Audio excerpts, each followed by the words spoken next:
Hi, my name is Kai. My name is Peter. I'm Selena. It's nice to meet you. I'm Casey. I am Jack. My name is Kupo Tennis. You can call me Kupo. I'm an LGBTQIA variety streamer. I am a full-time content creator out of Victoria, BC. I'm a nursing student in Canada. I've been on the internet for since 2015. What's that, 7 years? We do a whole bunch of things over on my channel, like art, both 3D and 2D. I stream on Twitch. Surprise. In addition to home streaming at twitch.tv/SergeJager, I work with one of people called Loading Run. We're a Canadian-based YouTube sketch comedy and Twitch streaming organization. I've never really introduced myself anywhere before, so yeah.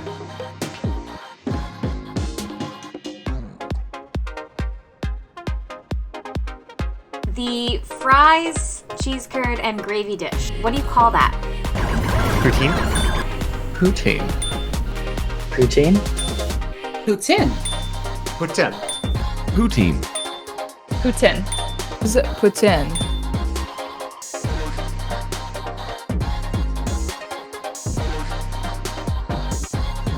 What is Canada's national sport? Oh, lacrosse. Basketball? Well, basketball was invented here, so I want to say that more than ice hockey. Basketball. Hockey? It's lacrosse. Lacrosse? Curling. Maybe hockey, I guess. Lacrosse. And the winter sport is hockey.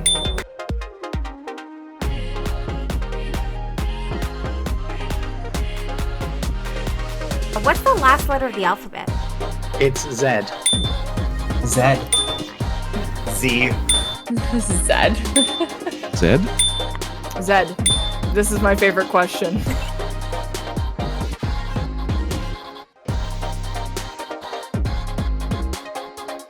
What's your Tim Hortons order? Black iced coffee, and usually, if it's a donut I'm craving, it's a cruller. But usually I'll do, chocolate chip muffin. I think that answers that question. God, I can't remember the last time I went to Tim Hortons. I'll get a bagel. Toasted plain bagel, because they don't have any vegan options either. I usually do a large iced coffee, because I'm gay. If I want a proper meal, I'll do a farmer's wrap with bacon and not sausage. And if I want more of a snacky kind of breakfast or snack at any time of the day, I do a sesame seed bagel toasted with cream cheese and bacon on it. I drive by Tim Hortons to go to A&W. Ew!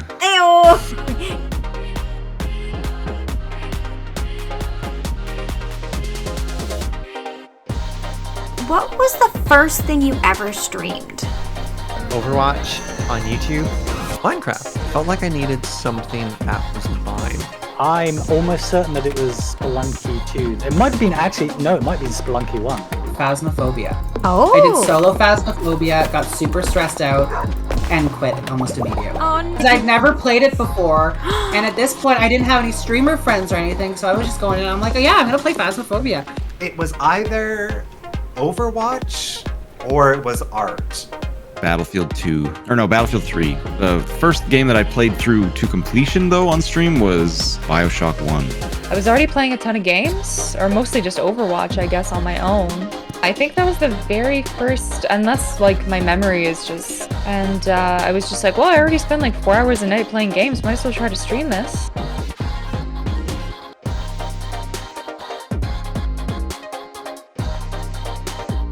What video game world would you choose to live in? My heart is saying Zelda. I would love to live in Hyrule. Something spacey would be great because I'm really jealous of future generations who might get to see things that we'll never get to see.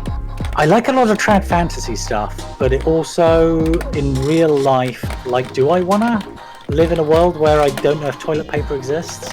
I'm nothing if not a drama prince in terms of what I like in my home comforts. I feel like I gotta say, the world of Stardew Valley is, really chill. You don't even need an actual job. You can just kind of chill, and that works. None of the Fallouts, not the Witcher universe. I don't know, probably one of the Assassin's Creed games. Or, Stardew Valley, I guess, but Oh, yeah. I find the game itself super boring, so... Probably Dragon Age. if I could be like an elf mage or something. Because I love Dragon Age so much, and like in my room I have like vines and like scientific drawings of plants and stuff, and I used to draw a lot of the Dragon Age plants just like for fun. I love the world because it's like high fantasy.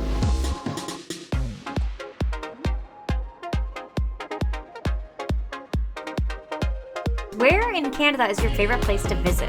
Pretty fun at Tofino.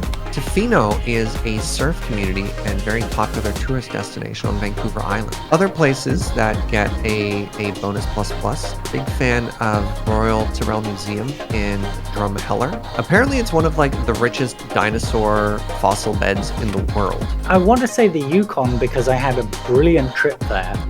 But then I've also only been there once. But then I was there for like a while. I'm really happy in Vancouver. I like Vancouver a lot. I don't know if I would live here forever. St. John's. It's definitely St. John's. I lived there for 1 year, by far the best year ever. I have every intent on moving back out there. Outside of places that I've lived, I feel like really love Ottawa, Kelowna, and all that BC. Toronto. I really do love that city. I miss living there. I'm really hoping that the new experience with downtown Montreal is going to spark a love of Quebec, but right now my love is still Toronto. I was born in Nelson, BC. It's a little town in the Rockies, 20,000 people. It's a ski resort town, so a lot of tourism in the wintertime. A lot of photos on the internet that make it look like a made-up video game village because it's so beautiful. In the Rocky Mountains, very secluded. I guess I live where I love to visit. That's BC. Yeah, I mean, I haven't really gone to too many places. But yeah, I mean, I like visiting home too in Ontario. Like home, I guess, where family is and stuff like that. Has to be my grandparents' camp on the East Coast in New Brunswick. We're right on the water, and we usually will spend like a weekend and just explore somewhere else on the East Coast.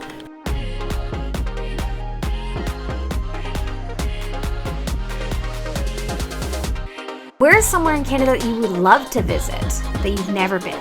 I mean, lots of places. I haven't been to Nova Scotia. I haven't been to Pacific Islands. Oh, I'd love to go to the Maritimes. The most east I've ever been is Montreal. I would be interested to go to somewhere that's just shockingly different. Probably one of the territories. And I don't know how long I would want to spend in, say, Nunavut, because I don't know how I'd get along. I don't know if I'd be great at surviving there. A lot of the BC interior maybe as well. I feel like I need to travel north. I feel like I want to visit Nunavut or travel more of the Maritime and East Coast of Canada. Because the only place in the East Coast that I visited was St. John's. I just flew over the rest of it. The two places that I've always wanted to go to are on both coasts, essentially.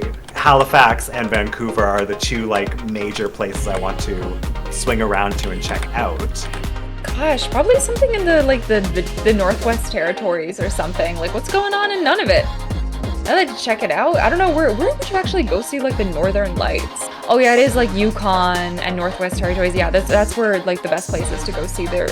I want to go to Banff so bad. I've never been more west than where I am in Ontario.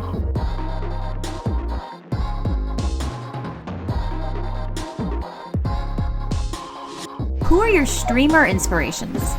I didn't have any inspiration when I first was streaming because, again, I didn't know what streaming was, really. There's a lot of people who have, networked or found on Twitch that I really, really admire. Charlie Kulak, for one, his streams and just the way he holds the stream in general is, I find really inspirational. Recently, Willow, been a huge inspiration. It's just, a really positive, trans-focused streamer who, makes trans education and, just asking questions a nice, comfortable part of her stream. Code Miko, her streams and the technology in her streams are very, very cool. I take inspiration from a lot of them. I'm a big fan of a human named Jorbs. He's one of the best Slay the Spire streamers in the world. And Jorbs does a very interesting job of being silent, and I use that as an inspiration to not constantly feel like I have to fill every bit of empty space as a performer. There are 3 women in my life who the amount of hustle they have is absolutely absurd. There's my friend Kate, MTG Nerd Girl, and Amazonian, and I don't get it. Just the amount of work they put in, the amount of hustle they put in, the way that they've been able to like just grow their channels and grow their brands. It's wild to me. My friend Paula was one of the people who suggested, like, maybe you should stream, you might like it. Both her attitude and the way that she conducts herself is just good, and she was a good encouragement. Paula has streamed for a long time, and I've watched her stream for a long time. Like, she's a trained actor, she's been on TV, she's been in radio plays, she's done improv and stage work, and so, like, she's a real, proper, fully trained actor. There's a guy down, I believe, in Oklahoma. His name is Prodicius. There's also a streamer I follow called Morrigan, who she was one of the first people I started following streaming, and it sounds silly, but she just like had like an organized stream, and she would do things sometimes where she would like make alerts on stream and show you how those worked, and it was like, oh, this is helpful, I understand how this functions. And watching somebody do those sorts of things is really helpful. Like, definitely like Victoria Shaz, another super iconic Canadian streamer. Just Jenny, they stream together a bunch. They definitely like got me back into Twitch in general. Nowadays, I feel like I'm mostly just like inspired by like all my friends and content with all of you, like you and Helen and like Emma and everyone. The majority of my inspiration probably comes from Polygon Gaming is huge. Seeing and watching and be like how he interacts with his channel and his community and like the sort of things that he does put into his streams. But I honestly just kind of go around to different smaller streams and see interesting things that other streams are doing. I'm afraid to like name specific people. Honestly, so many people inspire me. I think the first person who I like ever saw on Twitch is someone who's actually now a Twitch ambassador, and their Evil Toaster is their name, and I think they exclusively, like, at the time played Overwatch, and that was, like, probably one of the first people I ever followed on this platform. But yeah, I just gained inspiration from so many people, and I just love hanging out in everybody's streams, and everybody on the team inspires me, and yeah. One of them has to be McFoolery. They are a non-binary queer creator. They do these like underground fighting tournaments to get a VIP badge in their chat. It's called UFT, Underground Fighting Tournament. It's just a bunch of random ways of battling. They did like a hand-to-hand combat in Minecraft one time.